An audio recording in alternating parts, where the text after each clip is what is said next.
For the last 50 years, it has been nearly impossible to create a new country. Now, thanks to new technologies, it is once again possible. We'll explain, but first, let's talk about why we might want to. We want to be able to peacefully start a new country for the same reason we want a bare plot of earth, a blank sheet of paper, an empty text buffer, a fresh startup, or a clean slate. Because we want to build something new without historical constraint. The financial demand for a clean slate is clear. People buy millions of acres of vacant land and incorporate hundreds of thousands of new companies each year, spending billions just to get that fresh start. And now that it is possible to start not just new companies, but new communities and even new currencies, we see people flocking to create those as well. The societal value of a clean slate is also clear. In the technology sector alone, the ability to form new companies has created literally trillions of dollars in wealth over the past few decades. Indeed, if we imagine a world where you couldn't just obtain a blank sheet of paper, but had to erase an older one, where you couldn't just acquire bare land but had to knock down a standing building, where you couldn't just create a new company but had to reform an existing firm, we imagine endless conflict over scarce resources. Perhaps we don't have to think too hard to imagine this world. It resembles our own. In the distant past, people could only write on clay tablets. In the recent past, such as Mao's China or the USSR, they were executed for contemplating entrepreneurship. And in the immediate present in San Francisco, they are arguing over replacing an ancient gas station. In these times and places, making a fresh start was technologically infeasible, politically impossible, or judicially punishable. And that's where we are today with countries, with cities, with nations, with governments, and with much of the physical world. Because the brand new is unthinkable, we fight over the old. But perhaps we can change that. How to start a new country. Hey guys, I'm Drew. I turn the most important articles on Bitcoin into documentaries so more people can learn from them. This video was based on How to Start a New Country, written and narrated by Balaji Srinivasan. Number 1, election. The most conventional way to start a new country involves winning sufficient power in an election to either A, rewrite the laws of an existing state, or B, carve out a new one from scratch with the consent of the international community. This is the most widely discussed path, and by far the most crowded. Many people care about this avenue, perhaps too many. Number 2, revolution.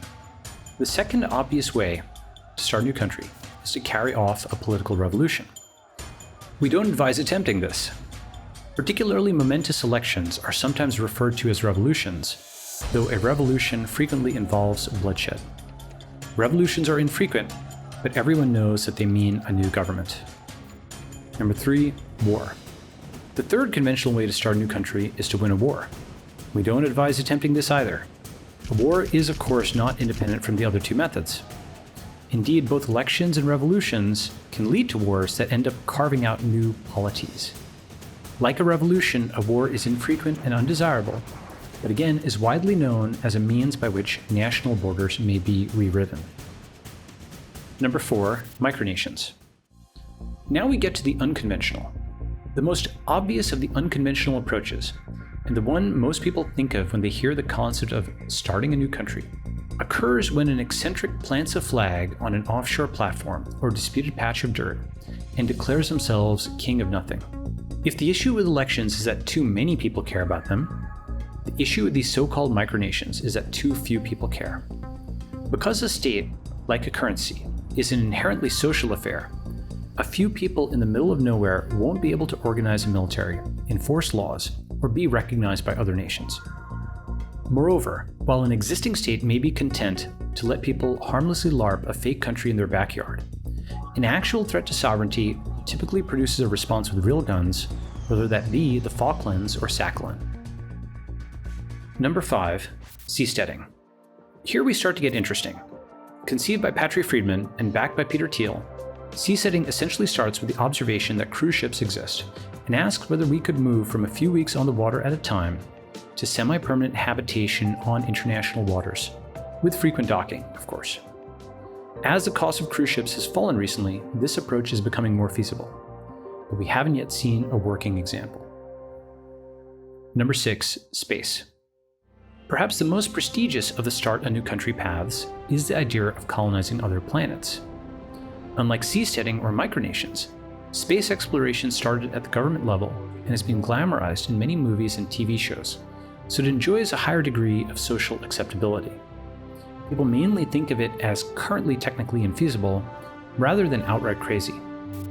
Elon Musk's SpaceX is one entity seriously contemplating the logistics of starting a new state on Mars.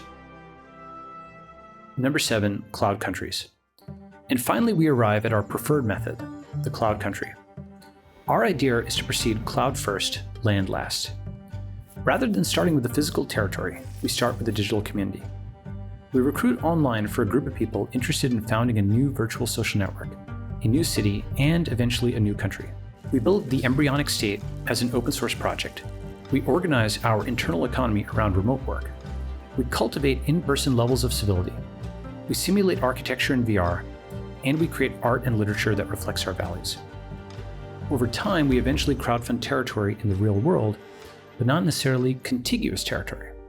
Because an underappreciated fact is that the internet allows us to network enclaves.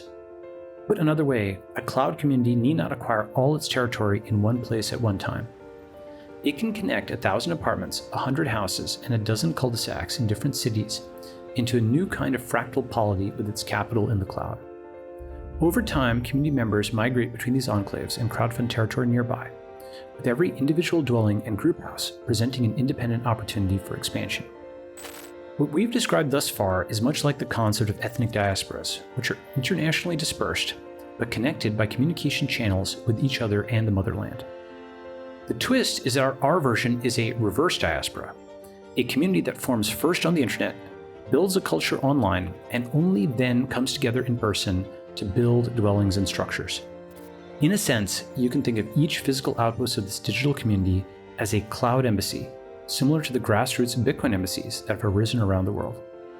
New recruits can come to either the virtual or physical environment, beta test it, and decide to leave or stay.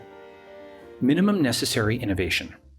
Let's pause and summarize for a second. The main difference between the 7th method, cloud countries, and the previous 6, election, revolution, war, micronation, seasteading, and space, is that it straddles the boundary of practicality and impracticality.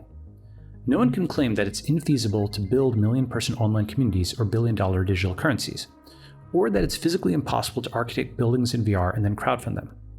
The cloud country concept just requires stacking together many existing technologies, rather than inventing new ones, like Mars-capable rockets or permanent habitation seasteads. Yet at the same time, it avoids the obvious pathways of election, revolution, and war, all of which are ugly and none of which provide much venue for individual initiative. In other words, the cloud country concept takes the most robust existing tech stack we have, namely the suite of technologies built around the internet, to route around political roadblocks without waiting for future physical innovation. What counts as a new country? Having outlined these 7 methods, the careful reader will notice that we played a bit fast and loose with the definition of what a new country is. First, what do we mean by a new country? One definition is that starting a new country means settling a wholly new territory, like colonizing Mars. Another definition is that simply changing the form of government actually changes the country, like going from the Second French Republic to the Second French Empire. Rather than using either this strict or loose definition, we will use both numerical and societal definitions of a new country. The numerical definition begins with visualizing a nationrealestatepomp.com site, similar to coinmarketcap.com, where the number of cloud country members, the acreage of real estate owned by those members, and the on-chain GDP of each cloud country are tracked in real time. Eventually, a cloud country of 5 million people worldwide, with thousands of square miles of discontiguous, community-owned land and billions in annual income, will demand recognition. This in turn leads us to the societal definition. A new country is a new member of the United Nations, one that is internationally recognized by other countries as a legitimate polity capable of self-determination. This combination of absolute and relative metrics matches the emergence of cryptocurrency. Initially ignored and then mocked as an obvious failure, within 5 years after its invention, Bitcoin attained $1 billion market capitalization, a numerical success, and was subsequently listed on CNBC and Bloomberg alongside blue chip stocks, a form of societal recognition. At each step, Bitcoin could keep ascending numerically on its own, with greater societal recognition following in its wake. And by 2020, it had changed the trajectory of the People's Bank of China, the IMF, Goldman Sachs, JP Morgan, and the World Bank. Cryptocurrency was able to achieve these heights because money has both technical and political aspects. The numbers could be piled up before the societal accolades followed. Once Bitcoin had proven that it couldn't be easily counterfeited or hacked, the shared belief of the tens of millions of cryptocurrency holders worldwide was enough to get BTC from a market cap of 0 to a market cap of $1 trillion plus, and from there to a listing on every Bloomberg terminal. Could a sufficiently robust cloud country with, say, 1 to 10 million committed digital citizens, provable cryptocurrency reserves, and physical real estate all over the earth similarly achieve societal recognition from the United Nations? A cloud country with a population of this size would actually fit right in the middle of the pack globally, as out of the 193 UN-recognized sovereign states, approximately 20% of existing countries have a population of less than 1 million, and 55% have a population of less than 10 million. This includes many countries people typically think of as, quote, real, like Luxembourg, 615,000, Cyprus, 1.18 million, Estonia, 1.3 million citizens, New Zealand, 4.7 million, Ireland, 4.8 million, Singapore, 5.8 million, and so on. These user counts are surprisingly small numbers by tech standards. Of course, mere quantity isn't everything. The strength of affiliation to our hypothetical cloud country matters, as does the time spent on the property, the percentage of net worth stored in the currency, and the fraction of contacts found in the community. Still, once you remember that Facebook has 3 billion users, Twitter has 300 million users, and many individual influencers have more than 1 million followers, it starts to be not too crazy to imagine that we can build a 1 to 10 million person social network with a genuine sense of national consciousness, an integrated cryptocurrency, and a plan to crowdfund many discontiguous pieces of territory around the world. With the internet, we can digitally sew these disjoint enclaves together into a new kind of polity, a network state. The next step is to describe exactly how we might go about this. Hey guys, Drew again. If you like this video, subscribing really helps out. Let me know if you want me to make more videos like this. Thanks everyone.